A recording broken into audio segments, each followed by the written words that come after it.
Goeiemôre Radio Fynbos luisteraars, wat 'n wonderlike woord ontvang ons vanoggend uit Hebreërs 11 vers 1.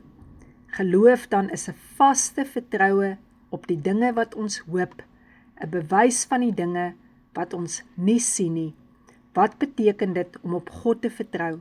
Geloof of vertroue in God beteken om nie een oomblik te twyfel dat hy sy belofte sal hou, om daarna uit te sien. Ons kan dit wel nie nou al sien nie, maar ons weet verseker dit sal gebeur. Geloof wat 'n vaste vertroue is, soos om die e-mail te tik en dan send te druk en dan te weet dat daardie e-mail gestuur is. Maar as ons dit die heeltyd hou in die draftbox, dan sal dit nooit gestuur word nie. Soos in die ou tyd, as 'n mens 'n brief geskryf het, het jy na 'n posbus toe geloop en jy moes dit in die posbus gegooi het. Maar as jy aan die punt van daardie brief vasgehou het, kon jy daardie brief geskryf het soveel keer soos jy wil, die e-mail so lank soos wat jy wil, as jy nie daardie send knoppie druk of daardie brief gepos het nie, dan gaan dit verseker nie by die adres uitkom waarheen jy dit gestuur het nie. En dan moet jy nie wonder, hoekom kry jy nie 'n antwoord nie.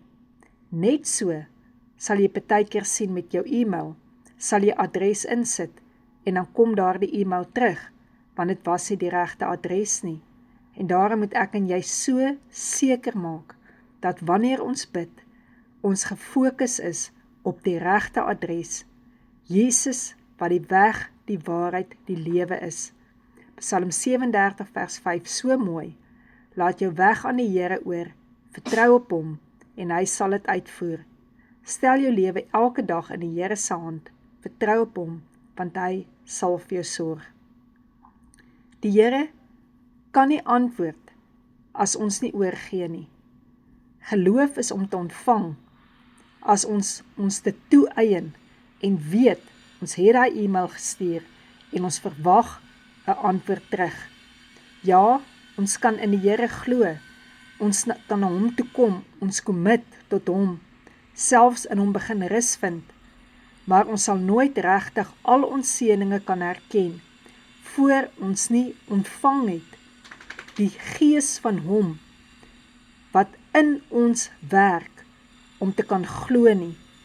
As ons gebid het, werklik oorgegee het aan God, hoef ons nie meer angstig te wees nie. Filippense 4 vers 6 sê, moet oor dinge nie sit en top en bekommer nie. Gaan praat met God daaroor, bespreek dit met hom, vertel hom hoe jy daaroor voel, en sê vir hom dankie, dat jy met hom daaroor kon praat, dat hy die beste weet, en dan sal jy verlig en tevrede voel. Jy sal hierdie verligte gevoel nie kan verklaar of wetenskaplik uitlê nie, omdat jy egter weet dat jy aan Jesus behoort, sal jy nie meer langer omgekrap voel nie. Net so 1 Petrus 5 vers 7, al die dinge waaroor julle bekommer, of wat julle omkrap, vat dit na God toe, werp jou bekommernis op hom, want hy is die een wat vir jou sorg. As ons 'n swaar pakkie dra, en ons gee vir iemand die ander kant daarvan, dan voel ons nie meer die volle gewig nie. En met die Here is dit heeltemal anderste. Jy kan die hele pakkie vir hom gee, en hy sal dit vir jou dra. So hierdie is die toets. Is jy nog bekommerd?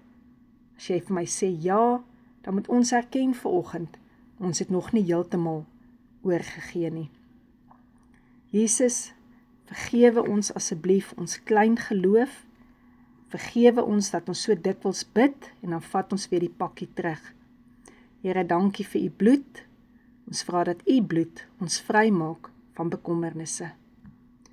Jesus, baie dankie vir u liggaam, Here, u weet hoe ons gewond is, in bekommernisse, in vertroue, sal u ons asseblief gesond maak, en ons heel maak. Ons help, Here, dat hierdie stres ons nie so dood maak nie, ons nie so siek maak nie, want deur u wonde het daar vir ons genesing gekom.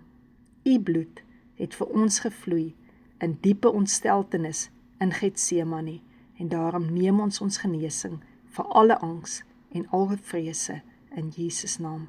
Amen.